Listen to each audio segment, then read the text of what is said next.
Eu vou fazer aqui uma apresentação breve, tem muito mais coisa, mas é impossível, numa única sessão e numa apresentação de meia hora, 40 minutos, dar conta de tudo isso, né? Por isso eu imagino que a CPI esteja funcionando para que possa investigar, já que a CPI tem poder de polícia, investigar com o poder que tem de polícia alguns dos fatos que eu vou mostrar aqui, e se necessário for, eu me coloco à disposição para voltar. Já deixo isso bastante claro, tá? Então, como vocês estão vendo, nós estamos falando de crime. Dá licença aí, amigo. Obrigado. Caluniar, difamar e injuriar são crimes previstos no Código Penal. Nós não estamos falando aqui de fofoquinha de WhatsApp. Como é que funciona? Como é que se comporta o trânsito de informações? A partir de uma teia. Essa teia foi feita para qualquer um que entende um pouquinho de tecnologia da informação, há softwares que leem essas teias, como elas funcionam nas redes sociais, e depois, se alguém quiser alguma informação mais específica, com o perito que acompanhou esse levantamento, está à disposição. Inclusive, os laudos apresentados são assinados por perito renomado. Vocês terão acesso aos laudos, né? Como é que funciona? Como é que se comporta esse trânsito de informação? Volta um pouquinho. Volta um pouquinho, por favor. A anterior. Ali. Vamos pegar aqui o caso, né, do Leonardo DiCaprio, que virou o alvo da vez essa semana. Foi, inclusive, agredido verbalmente, aí devolveu. A confusão que vocês viram na internet, né? A partir de uma informação e de um alvo da vez, há a disseminação dentro de uma bolha na internet. Passa para o próximo, por favor. Vocês estão vendo aqui alguns dos parlamentares que retweetam, repassam informações ou fazem tweets. Aqui, preste atenção, não necessariamente trata-se de fake news. Eu estou falando só do trânsito da informação. Como é que a bolha se desenha, né? Eu não estou acusando ainda nenhum desses de fake news, apesar de que alguns produziram e bastante fake news, né? Senador. Então, nós temos ali o alvo da vez, o DiCaprio. E aí, aos perfis oficiais ligados ao presidente, ao filho do presidente, e aos perfis de alguns parlamentares e alguns sites, como o Terça Livre, como que tem o Alan dos Santos, tem o Leandro, que é muito ativo nas redes sociais, tem o Olavo, que é muito ativo, e alguns desses políticos que estão ali nominados, como o Eduardo, o Jair, o Abraham, a deputada Carla e o deputado Daniel Silveira, e esses influenciadores. E há, na sequência, os publicadores. Isso forma a teia para fazer a disseminação dentro de uma bolha. Há uma bolha criada e há depois o método de expansão para o mundo real. Porque essa é uma bolha que estima-se ali que tenha no total, envolvendo das tias do WhatsApp, aqueles que fazem as fake news, que tenha no total aí, no máximo, 8 milhões de pessoas e muitos robôs.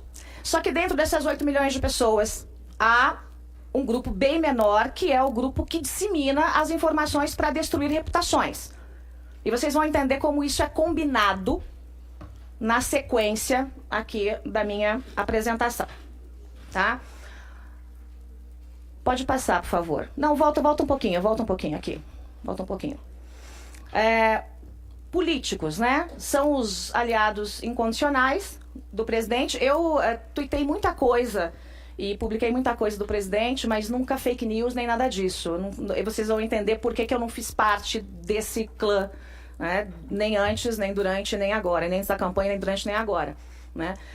As instruções são passadas por um grupo. São vários deles, mas um eu vou abrir aqui para vocês. É um grupo do Gabinete do Ódio, que tantos dizem que não existe, Vocês vão ver prints das conversas desse grupo do Gabinete do Ódio. As instruções são passadas principalmente pelo Eduardo e assessores ligados a eles. O Carlos também teve muita atividade, mas agora ele está um pouco mais... assim, com freio de mão puxado. Mas as instruções são passadas basicamente por esse grupo ligado ao deputado Eduardo Bolsonaro. Eles ativam a militância política. Então passam para os perfis oficiais, a grande mídia acaba divulgando alguma coisa e por essa bolha que vocês estão vendo ali à esquerda. Pode passar. Os influenciadores, né, normalmente os discípulos do professor Olavo de Carvalho. E assim, eu digo para vocês que eu até me surpreendi com o Olavo, porque o Olavo é uma pessoa que eu tinha um relacionamento muito bom com ele e eu sei que ele é desbocado, fala palavrão pra caramba, mas eu me surpreendi com a guinada entre a teoria e a prática, né? Na prática, o professor Olavo, que eu repito, eu tenho uma grande estima, gosto muito, faz tudo diferente do que ele ensinou na teoria. Então, acabou que nós ficamos, nesse caso aí, um pouco afastados, tá? Pode passar, por favor. Os publicadores, tá? Os publicadores são pautados e influenciados por políticos e os influenciadores participam desse movimento de manada e muitos perfis, sim, são fakes. São perfis falsos para dificultar a responsabilização desses conteúdos. Porque, de novo, é crime. Está lá no Código Penal. Então, para que não haja a imputação de crime, ou o acionamento da justiça, ou pedido de indenização, muitos perfis são falsos. Tá?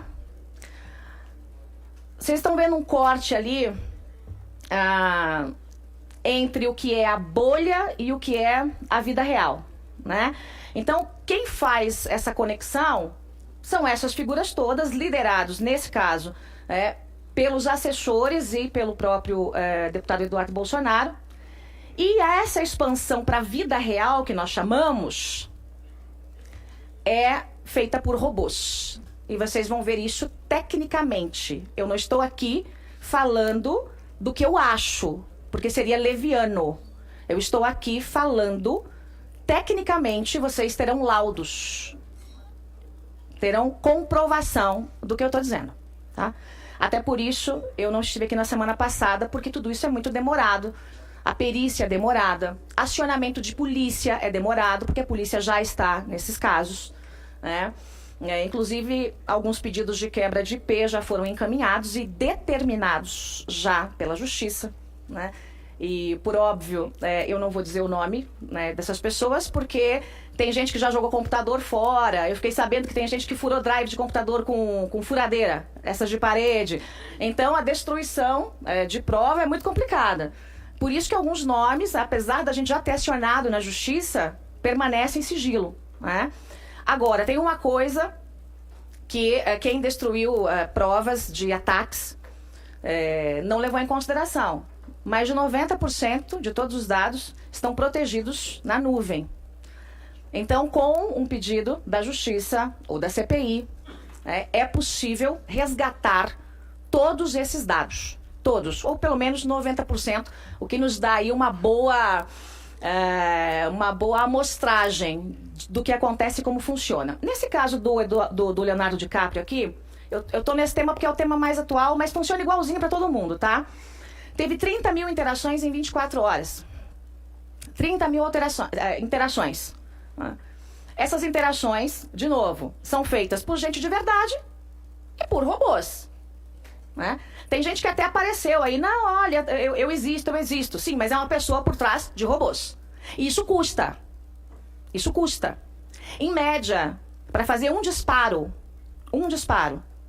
por robôs, para fazer essa movimentação, um disparo, uma hashtag, gasta-se 20 mil reais. Vocês imaginem quantos disparos, quantas hashtags, quantas informações. Eu estou falando só do disparo do robô.